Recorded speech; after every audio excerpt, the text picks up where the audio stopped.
Right, well, ladies and gentlemen, I am going to tell you a story now, and there is a moral to this story, a clear moral, and that is that Italians should never cook tapas on a full moon. Now, this story, we know how people go a little bit mental on a full moon, and this story takes place in Battersea. A few years ago, in Battersea in South London, on the Northcote Road, me and various others went to this tapas bar. And in order to sort of understand the story, you need to know the cast. So I'll quickly introduce you to the cast, who were my ex-wife, and her best friend, who is from the south of Ireland, who has this very kind of beautiful, lyrical south of Ireland accent, where she can say pretty much whatever she likes, and it'll sound like she's reading you some kind of poem. She can kind of go, "Oh, you're a complete fucking cunt," and you'll go, "Oh, thank you very much." And she is married to this Lebanese bloke who loves all humanity except Israelis and Americans. So that is the cast of the story. And we walked into this tapas bar, and we sat down at the table, and this old Mediterranean gentleman came up to us, and he's got this kind of hunch going on, and he walks up to us and he goes, "Buonasera." And I thought to myself, Buonasera is Italian, it's not Spanish, and this is supposed to be a tapas bar. So I said this to him, and he said, "Che me ne frega che sono italiano, cazzo, se voglio fare tapas, faccio tapas." Which literally translates as, what the fuck do I care if I'm Italian? If I want to make tapas, I'll make fucking tapas. Although he didn't know at this point in the story that I knew what he was saying. Anyway, because now, so we order a bottle of wine, and he brings us over a bottle of wine to try, and he pours me a little bit to try, and it was very nice, and except it was a little bit warm, and it was a summer's night, and we wanted a cold bottle, and I said, "Would you mind bringing us a cold bottle?"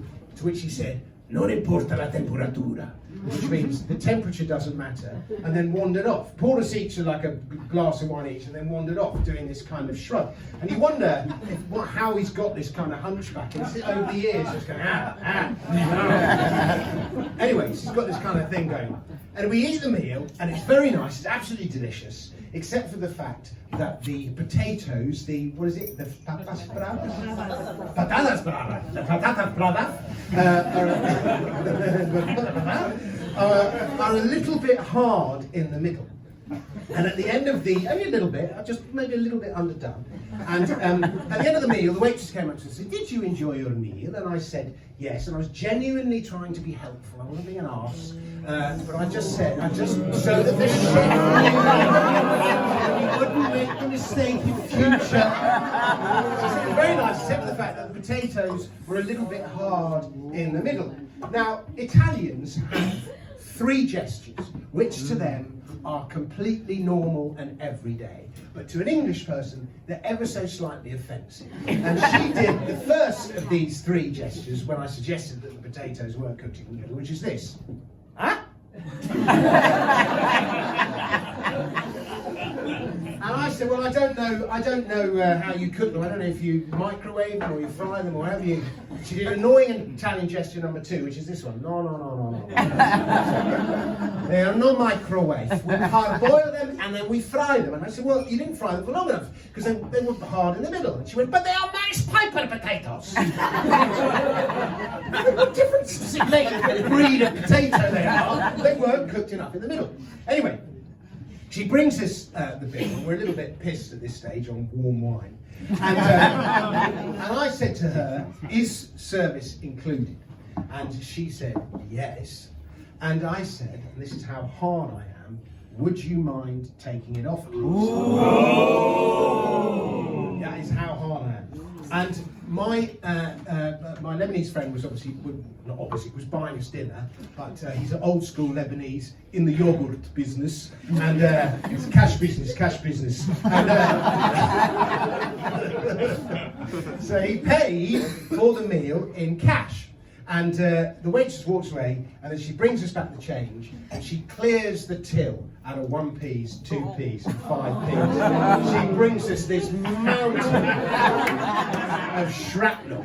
And so now I am, my what do you call it? My horticultural sign? My horoscope sign is Virgo, and my rising sign is Virgo. So I'm literally the most pedantic man in the whole world. And when I ended up getting divorced, this is for you, Francisco. When I got divorced from my wife, we had to go for counselling to try and reconcile us to each other, or to our fate. And we had to do this thing where we wrote on the board characteristics about each other that we didn't like. And she put that I was pedantic, which really annoyed me because she didn't cross the T. Anyway,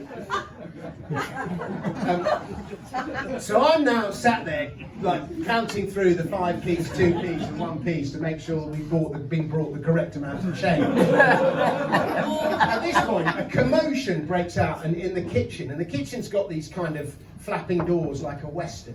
And the doors, who's worked in a restaurant? Anyone worked in a restaurant? Yes. Would you agree that chefs are a little bit mental? Yes. They are very much the drummers and goalkeepers of these doors burst open, and this chef, shining with sweat from the kitchen, undercooking those Maris Piper potatoes, bursts into the room, 5'4" in height, 5'4" in width as well. Just screams, "What are your fucking problem? You've got a fucking problem? Fuck off! They're your fucking problem. You've got a fucking problem? Fuck off! They're your fucking problem."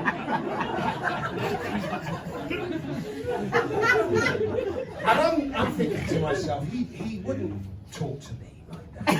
He knew I was part Italian, which I am. And so I just sort of stood up. He's only talking to me like that because he thinks I'm some English muggle idiot. So I stood up.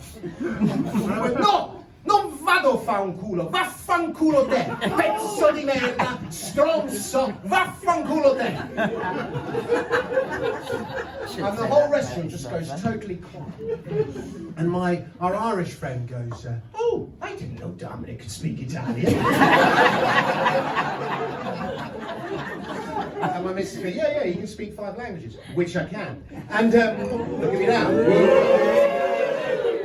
It doesn't always work out that way. Anyway, so the chef is like bamboozled. He's like, "What the fuck just happened there?" So he just sort of blocks me out and decides to focus all his attention on my Lebanese friend and concentrate all his aggression on him. And I felt quite, he does annoying Italian gesture number 3, which is to invade your personal space and start pointing. And without doubt, the Italians are the most annoying pointers in the whole of Europe. Nobody can point as annoyingly as an Italian can. The problem was, he'd come up against an Arab. Now, the Italians might dominate annoying pointing on the European stage, but on the global stage, this market is ruled by the Arabs.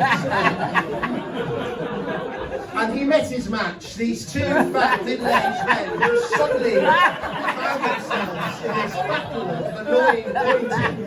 That's like middle-aged thumb wars or something like that, but pointing. And I felt very guilty that I'd involved my Lebanese friend in a conflict that wasn't his. The poor man has enough conflict in his life already. And so to try and get all the attention back onto me, I decided I was going to launch on this tirade of swearing in Italian and just use every swear word I know in Italian. But the problem was I was taught Italian by my grandmother. And she used to make me read Dante and Goldoni and all these classics of Italian literature. And I embarked on this tirade, and I suddenly realised as I was embarking, I don't actually know that many swear words in Italian. And what I said literally translated as, "You fucking rapscallion, you absolute bounder, you ne'er-do-well." And the chef kind of turns and looks at me, "Where the fuck are you from?"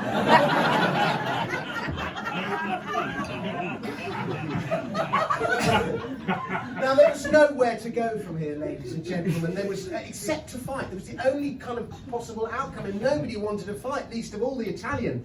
And so he kind of looked at us, and he just sort of went, "Anyway," back to the kitchen, and we tipped the waitress 1p, and we left.